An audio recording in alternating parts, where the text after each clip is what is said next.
Kaum muslimin, kaum muslimat yang dirahmati Allah Subhanahu wa taala, sama-sama kita kembali dipertemukan oleh Allah Subhanahu wa taala dalam rumahnya. Sebagaimana biasanya, sama-sama kita bermajelis sejenak, majelis yang insya Allah diberkahi, majelis yang insya Allah dirahmati oleh Allah Subhanahu wa taala, majelis yang penuh dengan keberkahan yang akan Allah berikan kepada siapapun yang berada di dalam majelis itu. Majelis yang nantinya akan membuat siapa saja orang-orang yang di dalamnya akan memperoleh rahmah dari Allah Subhanahu wa taala. Rahmat di mana nantinya Allah akan memasuki hamba-hambanya itu ke dalam surga yang penuh dengan kenikmatan. Majelis yang insya Allah akan membawa cahaya bagi siapa yang mau berada dalam majelis tersebut. Majelis itu adalah majelis ilmu, karena ilmu itu adalah cahaya. Ilmu itu adalah cahaya. Cahaya yang nantinya akan menyinari cahaya yang nantinya akan menerangi kegelapan-kegelapan, kegelapan dunia dan kegelapan akhirat. Majelis di mana kita akan mendapatkan keampunan dari Allah Subhanahu wa taala, dan majelis di mana makhluk-makhluk Allah yang ada di muka bumi dan bahkan yang ada di langit berselawat, berdoa kepada Allah untuk orang-orang yang berada dalam majelis tersebut. Bahkan dalam sebuah riwayat Rasulullah pernah menyampaikan, inna li talabil ilm la yastaghfirullahu lahu kulla syai'. Sesungguhnya bagi orang-orang yang berada dalam majelis ilmu, sesungguhnya orang-orang yang berada dalam talabul ilmi, dalam suasana menuntut ilmu, maka apa kata Rasulullah? Sungguh Allah akan memberi ampunan untuknya. Dari mana? Dari setiap makhluk-makhluk Allah yang berdoa kepada Allah untuk orang yang belajar agama. Inna li talabil ilmi, sesungguhnya bagi mereka yang menuntut ilmu, la yastaghfirullahu lahu, sesungguhnya seluruh makhluk Allah itu akan beristighfar kepada Allah untuk orang yang berada dalam majelis ilmu. Kulla syai', kata Rasul, kulla syai', enggak ada pengecualian. Yang namanya makhluk, siapa makhluk? Gampang untuk mendefinisikan makhluk. Makhluk adalah selain Allah, itu aja. Enggak usah banyak teori-teori ini, teori itu, definisi ini, definisi itu. Singkat saja, makhluk adalah selain Allah, itu semua makhluk. Nah, apa kata Rasulullah? Kulla syai', setiap sesuatu dari makhluk Allah akan berdoa kepada Allah, memohon ampun untuk orang-orang yang berada dalam majelis ilmu ataupun yang sedang belajar agama, bahkan ikan-ikan yang ada di laut sekalipun. Dalam riwayat yang lain, semut-semut yang ada, juga yang ada di sarangnya, juga ikut beristighfar kepada Allah, memohon ampun kepada Allah untuk orang yang sedang berada dalam thalabul ilmi. Maka kami sampaikan dalam Mukadimah Murusan, tidak ada majelis yang merupakan majelis itu majelis yang sangat agung, majelis yang sangat mulia, majelis yang membuat kita nanti mendapatkan kebahagiaan, ketenangan dunia dan akhirat, melainkan majelis ilmu. Dan juga Rasulullah menyampaikan majelis itu adalah majelis saking agungnya, majelis itu adalah majelis yang sangat disenangi, juga dihadiri oleh para malaikat. Bayangkan seandainya ada sebuah agenda, ada sebuah acara, ada sebuah pertemuan, perkumpulan yang di situ ada dihadiri oleh orang nomor 1 di Indonesia, misalnya dia presiden. Dalam sebuah rapat, dalam sebuah pertemuan, ada presiden di dalamnya. Kita orang biasa ini, masyarakat biasa akan menilai, oh ini pertemuan nggak pertemuan sembarangan, ini pertemuan orang hebat, kan gitu. Bangga kita pun yang duduk dalam majelis tersebut pun akan merasa bangga. Alhamdulillah, presiden hadir. Kemudian kita bereaksi untuk mengambil selfie dan lain sebagainya, untuk selfie dengan presiden, cium tangan presiden. Pokoknya gembira. Ketika misalnya juga di sebuah majelis itu dihadiri oleh tokoh-tokoh hebat, Ya, ataupun yang dianggap tokoh, ataupun yang dianggap hebat ya. Kadang nggak hebat tapi dianggap hebat. Ada juga yang kayak gitu. Nggak tokoh dia tapi ditokohi. Ada orang yang mungkin dipandang hebat oleh orang-orang hari ini. Bahkan hari ini orang hebat itu siapa saja bisa jadi orang hebat di pandangan manusia. Karena manusia dalam memandang hebat atau tidak hebatnya manusia itu, pandangannya itu ya pandangan dunia. Misalnya hari ini orang sudah dikatakan dia hebat kalau sudah jadi artis. Nah, itu hebat. Udah sering masuk TV, oh udah hebat, betul? Kita anak-anak waktu kecil kayak gitu. Mungkin sampai sekarang pun gitu. Kalau sudah ada seseorang yang sudah sering masuk TV, oh udah hebat orang itu ya. Nah, langsung hebat dibilang. Langsung dikatakan orang ini udah hebat. Nah, kita katakanlah artis itu hebat mungkin. Di mata manusia dia hebat. Dalam pertemuan dihadiri artis itu, orang pasti akan mengatakan, "Oh, ini mantap pertemuannya. Orang hebat yang datang," kayak gitu. Mana yang lebih hebat? Ketika dalam sebuah pertemuan itu yang datangnya adalah para malaikat. Kenapa kita nggak merasa hebat? Kenapa kita nggak merasa bangga? Kenapa kita nggak pernah merasa senang dan biasa-biasa saja sih hati ini ketika berada dalam majelis ilmu ataupun sebelum berangkat ke majelis ilmu? Padahal majelis itulah majelis yang sangat disenangi oleh para malaikat. Malaikat bahkan turun untuk juga bermajelis, menaungi, melindungi orang-orang yang dalam majelis. Itu hadis Nabi, bukan dongeng. Itu bukan perkataan para ulama, itu bukan perkataan manusia biasa, itu perkataan baginda Rasul. Ya, sallallahu alaihi wasallam, Habibullah, kekasih Allah, yang mana beliau kalau berkata ma yantiqu anil hawa. Nah, yang mana Nabi itu kalau berucap sesuatu bukan dari nafsunya, in huwa illa wahyu yuha. Melainkan kalau Nabi mengatakan sesuatu itu adalah dasarnya dari wahyu yang diwahyukan kepadanya. Bukan dusta, bukan bohong. Ya, bagi kita yang beriman pasti akan meyakini ini. Bahkan majelis insya Allah yang sedang kita adakan sekarang ini adalah majelis yang sedang ada malaikat ikut menyaksikan kajian kita, ikut juga merahmati kita dan berselawat kepada Allah, ya, dan memohon kepada Allah. Memohon apa? Memohon rahmat dan keampunan untuk orang-orang yang sedang bermajelis itu. Hadisnya sahih. Jadi berbahagialah kita yang hatinya terpaut dengan majelis ilmu. Berbahagia. Kenapa? Kita setiap harinya mendapatkan naungan, perlindungan dari malaikat lewat perintah Allah Subhanahu wa taala. Kita akan mendapatkan doa-doa para malaikat yang mustajab. Mungkin kenapa hari ini kita ataupun kita bisa bayangkan, kita bisa renungi ya. Terkadang doa-doa yang kita panjatkan itu belum tentu Allah kabulkan. Ketika Allah kabulkan, itu kita harus tahu terkadang bukan karena doa kita Allah mengabulkan, namun lewat doa malaikat, lewat doa anak-anak kecil, lewat doa anak yatim, lewat doa orang-orang lemah, lewat doa saudara-saudara kita yang soleh, dibantu oleh saudara-saudara kita, termasuk malaikat. Malaikat kalau berdoa mustajabah insya Allah. Kenapa? Karena syarat untuk dikabulkan doa tidak bermaksiat. Nah, malaikat tidak pernah bermaksiat kepada Allah. La ya'sunallaha ma amarahum wa yaf'aluna ma yu'marun. Malaikat itu adalah tidak pernah bermaksiat kepada Allah. Kalau Allah perintahkan sesuatu, dia taat tunduk mengerjakannya. Beda dengan kita. Beda dengan kita. Banyak maksiatnya daripada taatnya. Dari itu bersyukur kita kepada Allah. Kemudian berbahagia kita ketika Rasulullah menyampaikan berita gembira ini kepada umatnya, kepada siapa saja yang bermajelis ilmu, Allah akan berikan rahmat, Allah akan berikan ketenangan, sakinah, Allah akan berikan mereka naungan malaikat, dan mereka akan mendapatkan keampunan. Allah akan menyebut-nyebut orang itu karena kebanggaannya, karena Allah senang, pasti Allah sebut-sebut hamba-hamba yang sering bermajelis ilmu.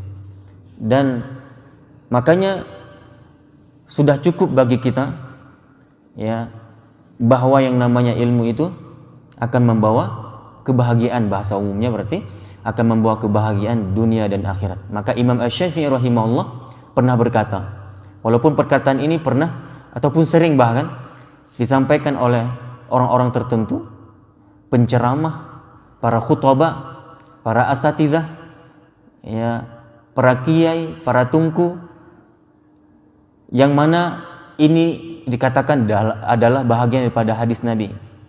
Apa itu? Man aradad dunya fa alaihi bil ilmi. Ya, ini banyak orang mengatakan bahwa ini hadis, padahal ini bukan hadis. Wallahu a'lam, sepengetahuan kami ini adalah datang dari perkataan Imam Asy-Syafi'i rahimahullah, bukan hadis. Boleh cek dalam hadis. Boleh cek dalam hadis. Dalam kitab hadis maksud saya. Saking palsunya hadis ini, dalam kitab hadis palsu pun sudah nggak ada lagi hadis ini dinukilkan, coba. Nggak dinukilkan oleh para ulama. Karena memang bukan hadis. Namun ini adalah sekali lagi perkataan Imam Asy-Syafi'i. Apa kata Imam Syafi'i? Man arada dunya fa'alaihi bil ilmi. Barang siapa yang ingin mendapatkan keberuntungan, kebahagiaan dunia, maka apa caranya? Bagaimana caranya? Fa'alaihi bil ilmi. Maka hendaklah dia wajib menuntut ilmu. Dia wajib berilmu. Karena ilmu yang akan membawa kebahagiaan dunia. Kenapa hidup kita morat-marit? Kenapa hidup kita ini ya hari demi hari yang kita hadapi masalah ya masalah dan masalah dan masalah. Di mana-mana kita menghadapi masalah, konflik ini, konflik itu.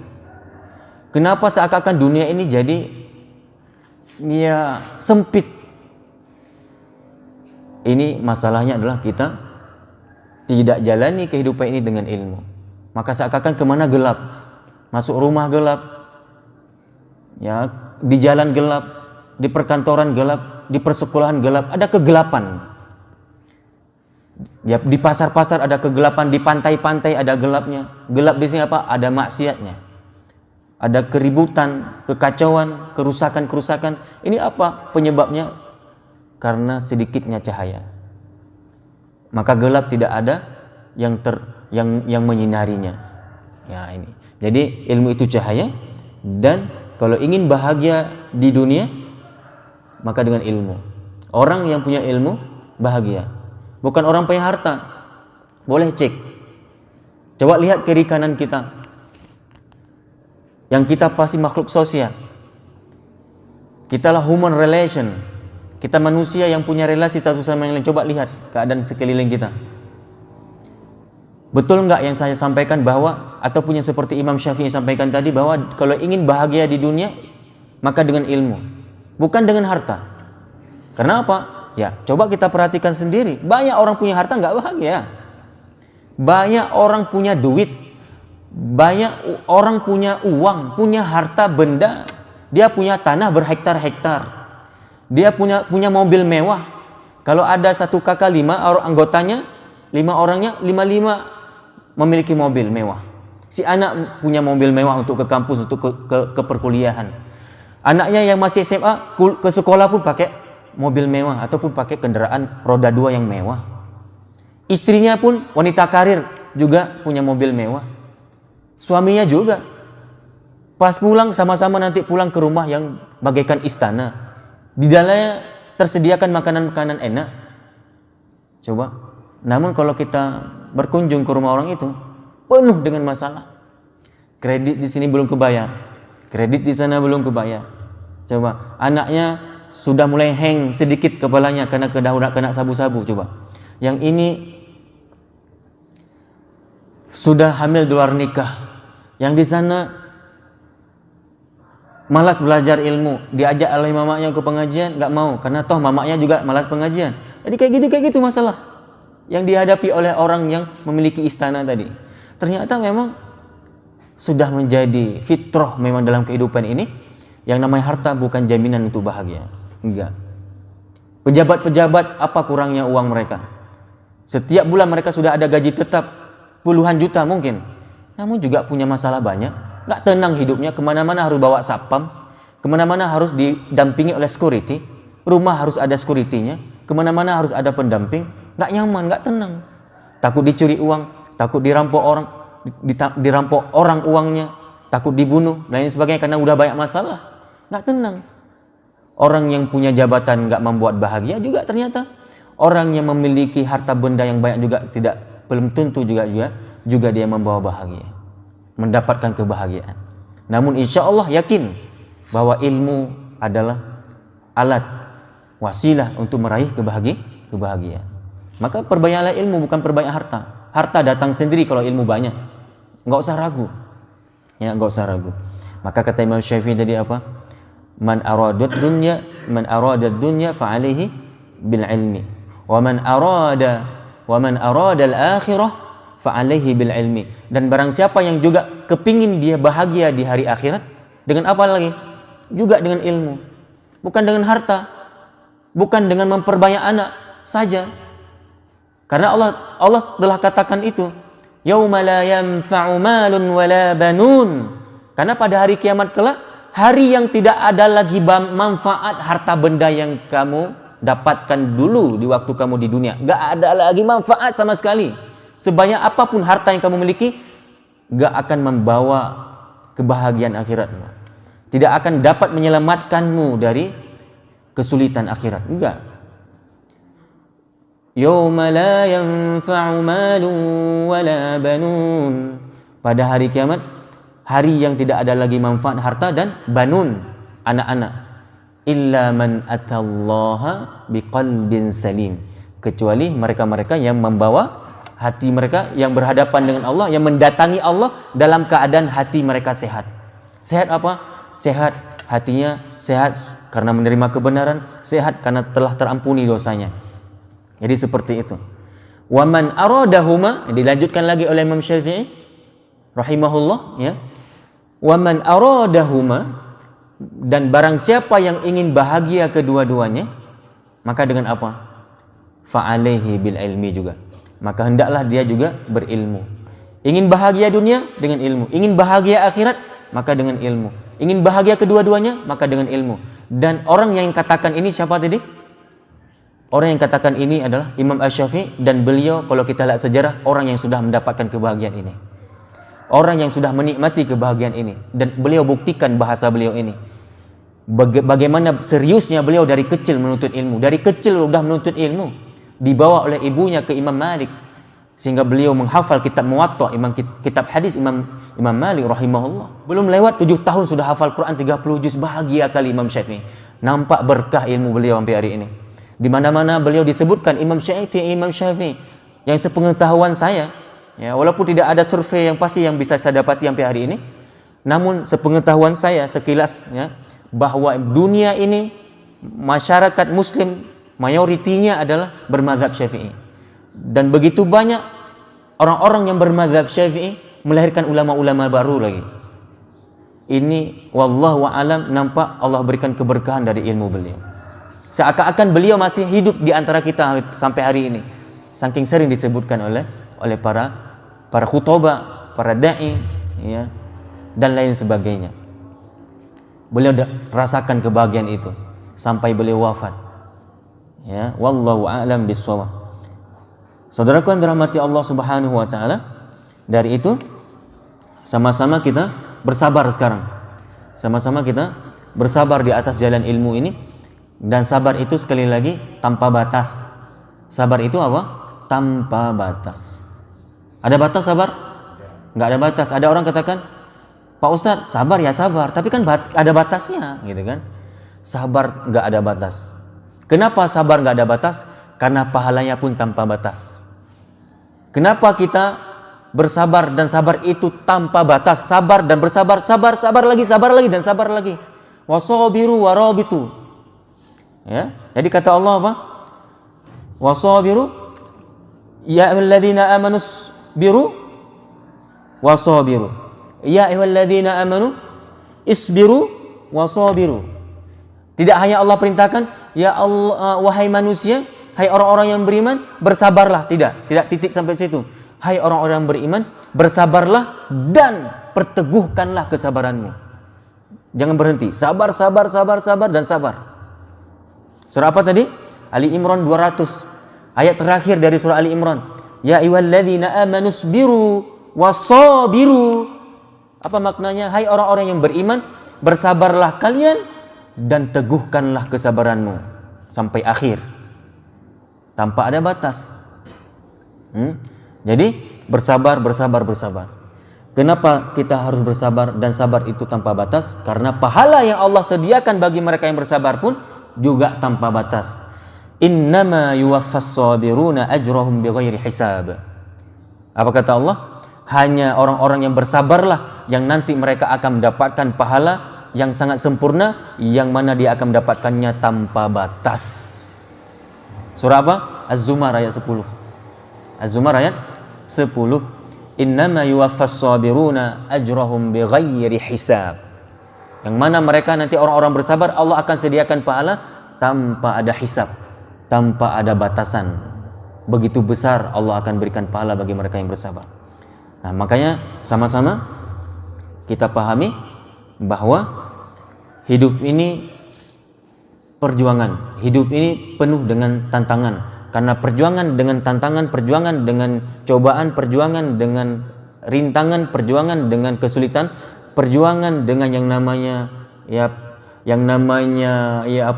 tadi bisa juga dibahasakan ujian-ujian, itu semua adalah diibaratkan bagaikan adik kakak, adik abang yang nggak bisa dipisahkan. Kalau ingin berjuang, siap-siap menghadapi tantangan, nggak bisa dipisahin. Begitulah yang telah dipraktekkan oleh para ulama, para anbiya, maksud saya, para nabi. Para nabi itu coba hidupnya selalu dalam kondisi seperti barusan. Ada tantangan-tantangannya. Musa ada Fir'aun, Ibrahim ada Namrudnya, Musa juga nanti ada Qarun, Adam dulu kan ada iblis. Coba Habil ada Qabil. Mana nabi yang tak santai-santai aja hidupnya? Ada? Enggak ada. Semua punya ini. Kita banyak syaitan jin, syaitan manusia, dan bahkan musuh yang paling besar mungkin setelah syaitan siapa? Diri kita sendiri. Maka kita harus bermusuhan dengan diri kita sendiri. Harus kita jadikan diri kita ini musuh. Di saat diri kita ini sudah nggak taat, itu musuh bagi diri kita. Harus bermusuhan kita dengan diri kita. Ketika kita masih malas sholat subuh, harus bermusuhan. Ketika kita masih belum mampu meninggalkan maksiat, kita harus menjadikan diri kita musuh. Bagaimana musuh? Ya pukul dia, bunuh dia, bunuh nafsu kita. Insya Allah kita akan menjadi orang yang selamat. Saudaraku yang dirahmati Allah Subhanahu wa Ta'ala, dari itu mari sama-sama ya kita jadikan diri kita betul-betul hamba yang taat kepadanya, dan jalankan ketaatan ini dengan kesabaran. Semoga nanti Allah akan memberikan balasan yang setimpal, balasan yang memang sebagaimana Allah telah janjikan kepada kita, yaitu yang kepada kita yang bersabar, ajruhum bighairi hisab. Yang mana ajrahum, mereka akan mendapatkan ajrahum bighairi hisab, pahala, imbalan, balasan yang tidak ada batasnya. Wallahu a'lam bishawab. Ini dulu yang dapat kami bahas pada kesempatan kali ini dalam kajian subuh yang singkat ini. Mudah-mudahan apa yang kami sampaikan ini membawa manfaat bagi kita semuanya, dan kita padai dengan doa kafaratul majlis. Subhanakallahumma wa bihamdika asyhadu an la ilaha illa anta astaghfiruka wa atubu ilaik. Wassalamualaikum warahmatullahi wabarakatuh.